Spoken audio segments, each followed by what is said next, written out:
The Subtle Art of Not Giving a Fuck, written by Mark Manson. Charles Bukowski was an alcoholic, a womanizer, a chronic gambler, a lout, a cheapskate, a deadbeat, and on his worst days, a poet. He's probably the last person on earth you would ever look to for life advice or expect to see in any sort of self-help book, which is why he's the perfect place to start. Bukowski wanted to be a writer, but for decades his work was rejected by almost every magazine, newspaper, journal, agent, and publisher he submitted to. His work was horrible, they said, crude, disgusting, depraved. And as the stacks of rejection slips piled up, the weight of his failures pushed him deep into an alcohol-fueled depression that would follow him for most of his life.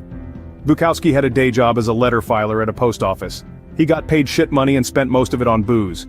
He gambled away the rest at the racetrack. At night he would drink alone and sometimes hammer out poetry on his beat-up old typewriter. Often, he'd wake up on the floor, having passed out the night before. 30 years went by like this, most of it a meaningless blur of alcohol, drugs, gambling, and prostitutes.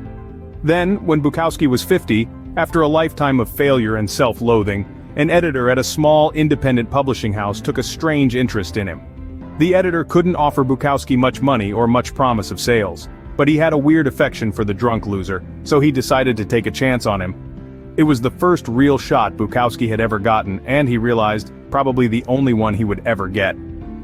Bukowski wrote back to the editor, "I have one of two choices, stay in the post office and go crazy, or stay out here and play at writer and starve.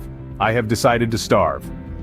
Upon signing the contract, Bukowski wrote his first novel in 3 weeks. It was called simply Post Office. In the dedication he wrote, "Dedicated to nobody."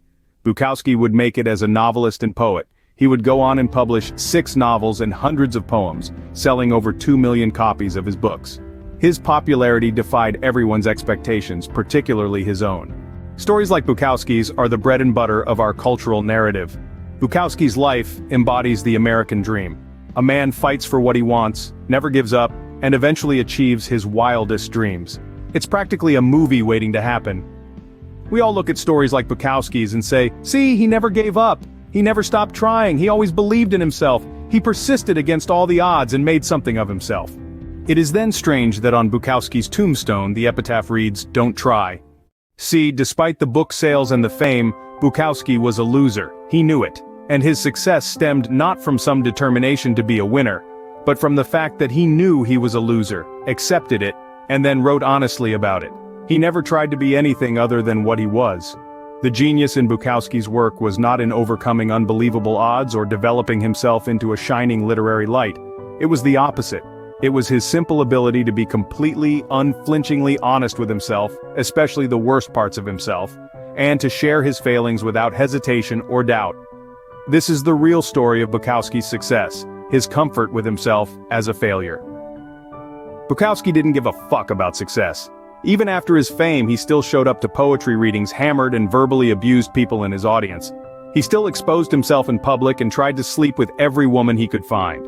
Fame and success didn't make him a better person, nor was it by becoming a better person that he became famous and successful.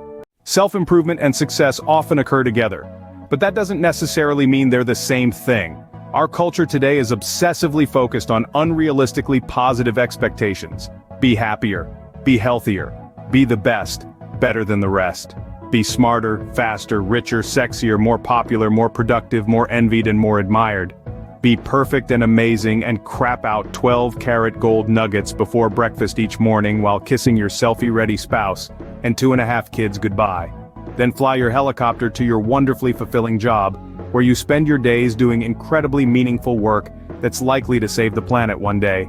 But when you stop and really think about it, conventional life advice, all the positive and happy self-help stuff we hear all the time, is actually fixating on what you lack. It lasers in on what you perceive your personal shortcomings and failures to already be, and then emphasizes them for you.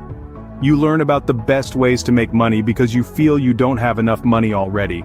You stand in front of the mirror and repeat affirmations saying that you're beautiful because you feel as though you're not beautiful already.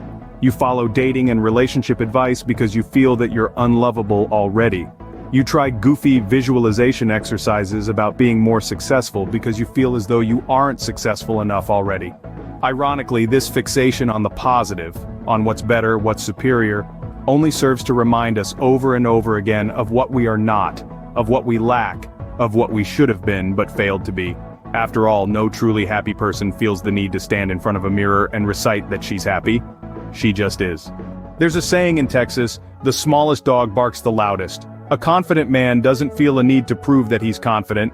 A rich woman doesn't feel a need to convince anybody that she's rich. Either you are or you are not. And if you're dreaming of something all the time, then you're reinforcing the same unconscious reality over and over, that you are not that. Everyone in their TV commercial wants you to believe that the key to a good life is a nicer job, or a more rugged car, or a prettier girlfriend, or a hot tub with an inflatable pool for the kids. The world is constantly telling you that the path to a better life is more, buy more, own more, make more, fuck more, be more. You are constantly bombarded with messages to give a fuck about everything all the time. Give a fuck about a new TV. Give a fuck about having a better vacation than your coworkers. Give a fuck about buying that new lawn ornament. Give a fuck about having the right kind of selfie stick. Why? My guess, because giving a fuck about more stuff is good for business. And while there's nothing wrong with good business, the problem is that giving too many fucks is bad for your mental health.